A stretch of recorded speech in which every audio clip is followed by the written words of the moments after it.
WJDC, Winter Park, Orlando, the home of the Canio Smooth Jazz Show. Enjoy.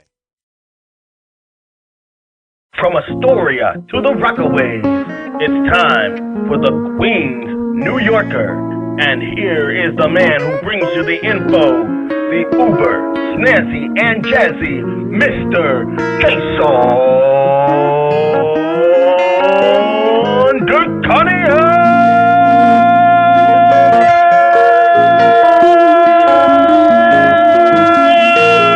Oh, yeah, Jason Kelly is in the house. Oh, yes, he is.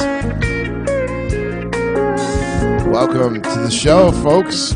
It's episode 10 of the Queen's New Yorker. Wednesday, March 28th, 2018. Oh, glad to have you aboard here for another edition of the Queen's New Yorker. And I'll tell you, we are just about 4 days away from Easter Sunday, and Holy Week is kind of picking up here. Also, spring break is, but in the Northeast right now, they are dealing with some heavy snow issues still. That nor'easter is still lingering about, and I tell you, folks, I don't think I've ever seen this bad of a winter for the Northeast, especially in New York and in Queens. Let me give you some of the temperatures, because I do track some temperatures on my phone, and when I do, oh my gosh. Let's see, right now, Richmond Hill, where I live, is cloudy, excuse me, with 49 degrees with a real feel of 45. Their temperatures are going to be lingering around they should be getting into the upper 60s pretty soon. By Easter Sunday, they'll be in the upper 50s, mid 50s, somewhere around the area. Ozone Park, same. Ozone Park and Richmond Hill, they're pretty much close to each other, so the temperature's about the same. Howard Beach is about 5 degrees cooler at 44. With a real feel of 43. That's cloudy over there right now. Snow-wise, yeah, they've had a lot. And I think they're all sick and tired of it, and I think they want to get to the summertime as quickly as possible. I think the kids are all a little bit anxious, as we all were growing up in New York when all those snow days were hitting us pretty hard. So I think, for what it's worth, we get through this as quickly as possible. Anyways, episode 10 today, coming at you, part 2 of the history of Flushing, Queens. As I mentioned before, you saw part 1, or you listened to it. You got a little bit of an idea of the Dutch colonies, the 21st century. We're going to be looking today mainly at the rest of the Wikipedia's Asian communities, the Chinese communities, the demographics, and some more culture. And Korean community today, whatever we've got time for, and we'll designate this as part 2 of our trip down Flushing. Let me give you the stats for our Queens New Yorker page. Right now, currently, as of today, we are at 174 followers. Thank you very much for tagging along with us. Total plays, 85. Minutes listened, 1,369. 31 favorites, no comments, and 1 repost. Last week's episode of our show was part 1. The History of Flushing had 3 listens. 2 weeks ago, Belrose, College Point, and Douglaston got 7 listens. And Bayside got 2. We had 6 for the history of housing developments, Queensbridge and Queens West. The premiere episode is still hanging around about 47 listens. So we're getting an influx of imbalance here, folks. But none to worry. We're still new. Still kind of getting into it. Once we get down to the Rockaways and we finish up all of the cities, we'll get into more detailed depth of things that are going around each particular city and hone in on stuff that is all Queens all the time. Okay? So let's go ahead and delve into part 2 of Flushing. We pick up where we left off with the Asian communities. And this is all from the Wikipedia, the free encyclopedia that basically gives you the information you expect. In the 1970s, a Chinese community established a foothold in the neighborhood of Flushing, whose demographic constituency had been predominantly non-Hispanic, white, interspersed with a small Japanese community. And this wave of immigrants from Taiwan were the first to arrive and develop Flushing's Chinatown. It was known as Little Taipei, or Little Taiwan, along with immigrants from Taiwan at this time, a large South Korean population also called Flushing home. Let me get some water here.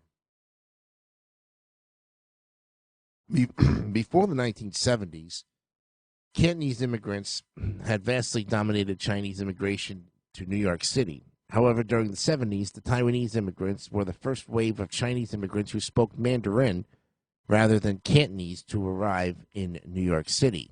Many Taiwanese immigrants were additionally Hokkien and had relatives or connections to Fujian province in China, which led to large influxes of Fuzhonghais Americans. Now, over the years, many new non-Cantonese ethnic Chinese immigrants from different regions and provinces of China started to arrive in the city and settled in Flushing through word of mouth. And this led to the creation of a more Mandarin-speaking Chinatown, or a Mandarin town, that gradually replaced Little Taipei. This wave of immigrants spoke Mandarin and various regional and provincial dialects. The early 90s and 2000s brought a wave of Fujianese Americans and Wenzhenhao or Hunese Americans, like the Taiwanese, and they faced cultural and communication problems in Manhattan's dominant Cantonese-speaking Chinatown and settled in Flushing, as well as Elmhurst, Queens, which also has a significant Mandarin-speaking population. Flushing's Chinese population became very diverse over the next few decades as people from different provinces started to arrive, infusing their varied languages and cultures into this new Chinatown. And due to the increased opening of mainland China, there has been a growing or northern Chinese population in Flushing. These diverse Chinese immigrant populations have brought with them their own regional food cuisines, which have led to Flushing being considered a food mecca for Chinese regional cuisine outside of Asia. And in future episodes down the line, we're going to look at those delicious places, because I tell you, that's the fun part about Queens, is the food. Just being in New York City alone in the 5 boroughs, you're not going to get a bad meal anywhere. And if you do, you have a bad taste for Chinese food. I don't know why.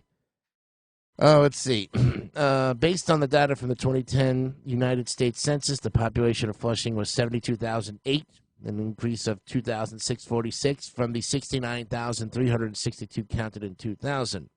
Covering an area of 853.6 acres, the neighborhood had a population density of 84.4 inhabitants per acre. The racial makeup of the neighborhood was 9.5% white, 4.2% African American, 69.2% Native American, 0.1 Asian, Pacific Islander, 0.2 from other races, and 1.8 from 2 or more races, Hispanic or Latino, of any race, were 14.9% of the population. Flushing Chinatown, or Mandarin Chinatown, is one of the largest and fastest growing ethnic Chinese enclaves outside of Asia, as well as within New York City itself in Mandarin. And Flushing is known as Fawashang. And Main Street and the area to its west, particularly along Roosevelt Avenue, have become the primary nexus of Flushing's Chinatown. However, Chinatown continues to expand southeastward along Casana Boulevard and northward beyond Northern Boulevard. In the 70s, a Chinese community established a foothold in the neighborhood of Flushing, whose demographic constituency had been predominantly non-Hispanic white. And Taiwanese began the surge of immigration, followed by other groups of Chinese. And by 1990, well, the Asians constituted 41% of the population of the core of area of Flushing, with Chinese in turn representing 41% of the Asian population. However, ethnic Chinese are constituting an increasingly dominant proportion of the Asian population, as well as the overall population in Flushing and its Chinatown. A 1986 estimate by the Flushing Chinese Business Association approximated 60,000 Chinese in Flushing alone. The intersection of Main Street and Roosevelt Avenue, the business center for Flushing on the westernmost edge of the neighborhood, has a large concentration of Chinese and Korean businesses, including Asian restaurants. Chinese-owned businesses, in particular, dominate the area along Main Street and the blocks west of it. Many of the signs and advertisements of the stores in the area are in Chinese. Ethnic Chinese constitute an increasingly dominant proportion of the Asian population, and as well as of the overall population in Flushing. Consequently, Flushing's Chinatown has grown rapidly enough to become the largest Chinatown outside Asia and has surpassed the Manhattan Chinatown in size. A 1986 estimate by the Flushing Chinese Business Association approximated 60,000 Chinese in Flushing alone. And by the 90s, they constituted 41% of the population, as you know. However, ethnic Chinese are constituting an increasingly dominant proportion of the Asian population, as well as the overall population in Flushing and its Chinatown. And they're all legal and illegal immigration from mainland China, and they continue to spur the ongoing rise of the ethnic Chinese population. According to the Daily News article, Flushing's Chinatown ranks as New York's second largest Chinese community with 33,526 Chinese, and that's up from 17,363, which is a 93% increase. The Brooklyn Chinatown now ranks number one as the largest Chinatown of New York City with 34,218 Chinese residents, up from 19,963 in 2000, a 71% increase. And as for Manhattan's Chinatown, well, its Chinese population declined by 17% from 34,554 to 28,681 since 2000 to rank number 3. Well, Flushing now rivals Manhattan's Chinatown as the center of Chinese culture and has been called the Chinese Manhattan. The Lunar New Year parade has become a growing annual celebration of Chinese New Year. More and larger Chinese supermarkets are locating and settling a diverse and uniquely vast array of Chinese food and ingredient selections in Flushing, the largest of which include Hong Kong Supermarket and New York Supermarket, which also happens to be rapidly growing Chinese-American chain supermarkets. The segment of Main Street between Roosevelt Avenue and Kissimmee Boulevard represents the cultural heart of Flushing Chinatown. Flushing's rise as an epicenter of Chinese culture outside Asia has been attributed to the remarkable diversity of regional Chinese demographics represented. The World Journal, one of the largest Chinese-language newspapers outside China, is headquartered in adjacent Whitestone, Queens, with offices in Flushing as well, and numerous other Chinese and English-language publications are available in Flushing as well. Sinovision, which was founded in 1990, was one of the largest and most influential Chinese-language television networks in North America and has offices in Flushing, and it's headquartered in Midtown Manhattan. The popular styles of Chinese cuisine are ubiquitously accessible in Flushing there, including Taiwan, Shanghainese, Hunan, Sichuan, Cantonese, Fujianese, Xinjiang, Korean, Chinese cuisine, the relatively obscure Dongbei style of cuisine, which is indigenous to the northeast China. They're available in Flushing, as well as Mongolian cuisine. So for all you Mongolian barbecue people out there, go to Flushing. That's where it's going to be. Mandarin Chinese, including Northeastern Mandarin, all the dialects, and English are all prevalently spoken in Flushing, Chinatown. And while the Mongolian language is now emerging, Given its rapidly growing status, the Flushing Chinatown has surpassed in size and population, and Chinatown now rivals Manhattan's Chinatown for being the center of Chinese-speaking New Yorkers in the politics and trade. Yep. In accompaniment with its rapid growth, Flushing in particular has witnessed the proliferation of highly competitive businesses touted as educational centers, as well as nonprofit organizations declaring the intent to educate the community. And some entities offer education in Mandarin, the lingua franca of mainland China. Others profess to provide students with intensive training in computer and technological proficiency, and while still others entice high school students with rigorous preparatory classes for college entrance examinations in mathematics, science, and English literacy. A diverse array of social services geared toward assisting recent as well as established Chinese immigrants is readily available in Flushing.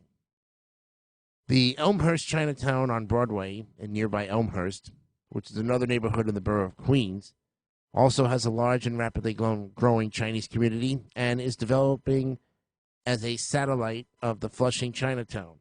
Previously a small area with Chinese shops on Broadway between 81st Street and Cornish Avenue, this newly evolved second Chinatown in Queens has now expanded to 45th Avenue and Whitney Avenue.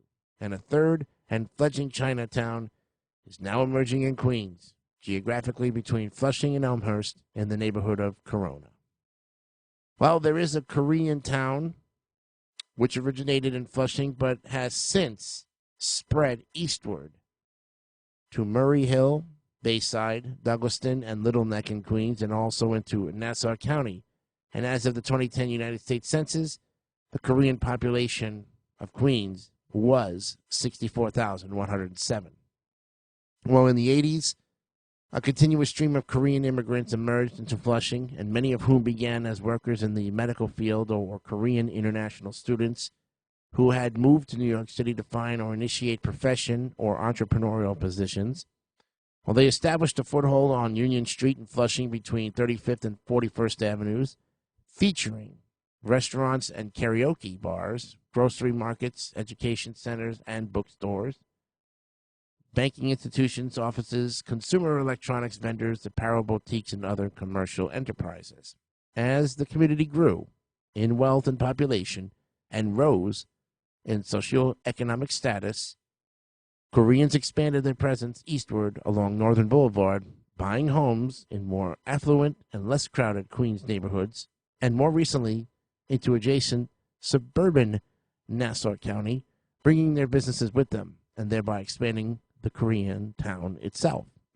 This expansion has led to the creation of an American Meko Jagamak, or Korean restaurant street, around the Long Island Railroad Station in Murray Hill, Queens, excluding the ambience of Seoul itself. The eastward pressure to expand was also created by the inability to move westward, inhibited by the formidable presence of the enormous Flushing Chinatown centered on Main Street. And per the 2010 United States Census, the Korean population of Queens was 64,107, representing the largest municipality in the United States with a density of at least 500 Korean Americans per square mile. And while the Korean population of Nassau County had increased by nearly two-thirds to approximately 14,000 over 1 decade since the 2000 census, along with the two Korean towns of Bergen County, New Jersey, in the Palisades Park and Fort Lee, and the Manhattan Korean town in New York City, the Long Island Korean town functions as a satellite node for an overall Korean American population of 218,764 individuals in the New York City metropolitan area, the second largest population of ethnic Koreans outside Korea. Korean Air and Asiana Airlines provide nonstop flights from Seoul to JFK Airport in Queens. The Korean Times news organization based in Seoul carries a significant presence in the Long Island Korean town. The Long Island Korean town features numerous restaurants that serve both traditional and or regional Korean cuisine. As noted before, above, the development of this Korean town has led to the creation of an American Korean restaurant street and the Long Island Railroad and street in Murray Hill. Excluding the obviance of Seoul, Korean Chinese cuisine is now available in Koreatown. Both Korean and English are spoken prevalently. Retail signs employing the Hangul alphabet are ubiquitous. A significant array of social services toward assisting recent and established Korean immigrants is available in Koreatown. There is also a significant population of Korean Chinese or Chinese Koreans in Flushing that bridge the Chinese and Korean communities, and they can speak Mandarin, Korean, and English. Well, let's look at some other ethnic communities. The neighborhood of East Flushing, technically within Greater Flushing, also houses a substantial Chinese community along with most of downtown Flushing. However, East Flushing and also substantially including Irish, Greek, Russian, and Italian communities, as well as communities of Indians, Sri Lankans, Malaysians, and Hispanics, mostly Colombians and Salvadorians. This neighborhood tends to be more diverse, visibly, than downtown Flushing because of the more even distribution of the ethnicities of East Flushing residents, resulting in more businesses catering to each community rather than the dominance of Chinese and, to a lesser extent, Korean businesses in downtown Flushing. The northeastern section of Flushing, near Bayside, continues to maintain large Italian and Greek presences that are reflected in its many Italian and Greek bakeries, grocery stores, and restaurants. The Northwest is a mix of Jews, Greeks, and Italians. Most of Central Flushing is an ethnic mix of whites, Hispanic Americans, and Asian Americans. And an area south of Franklin Avenue houses a concentration of Indian, Pakistani, Afghan, and Bangladeshi markets.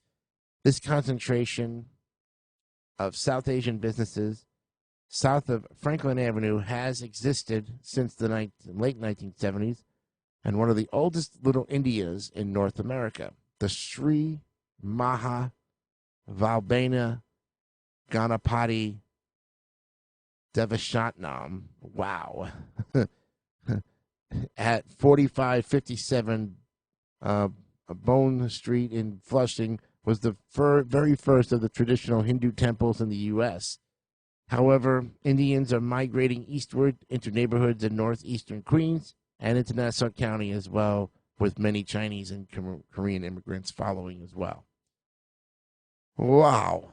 Talk about a lot of demographics between the Korean and the Chinese in Flushing.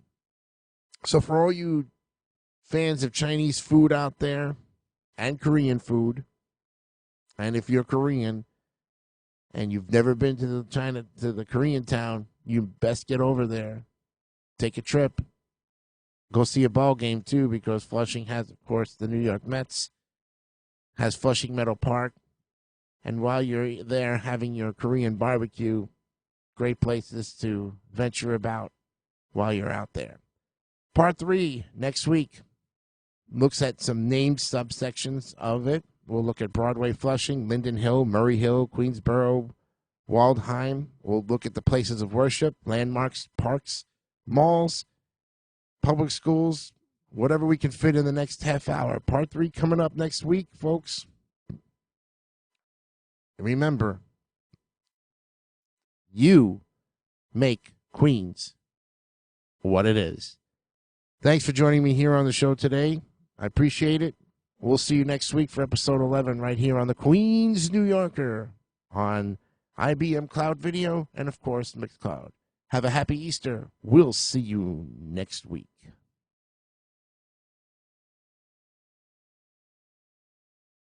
You have been watching the Queens New Yorker, Jason Kelly on a Jason DeCanio online presentation.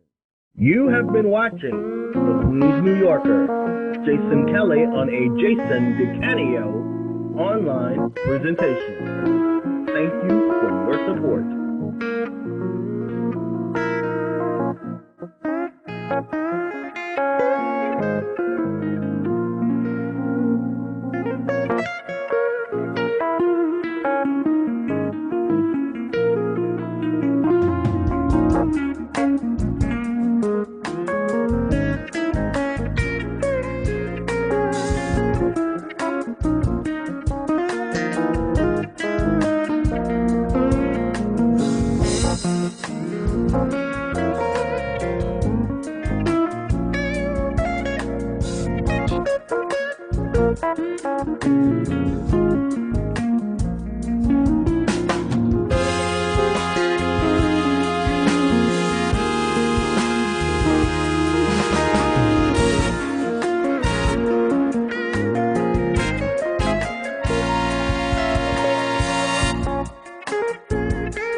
WJDC, Winter Park, Orlando, the home of the Caneos Jazz Show. Enjoy.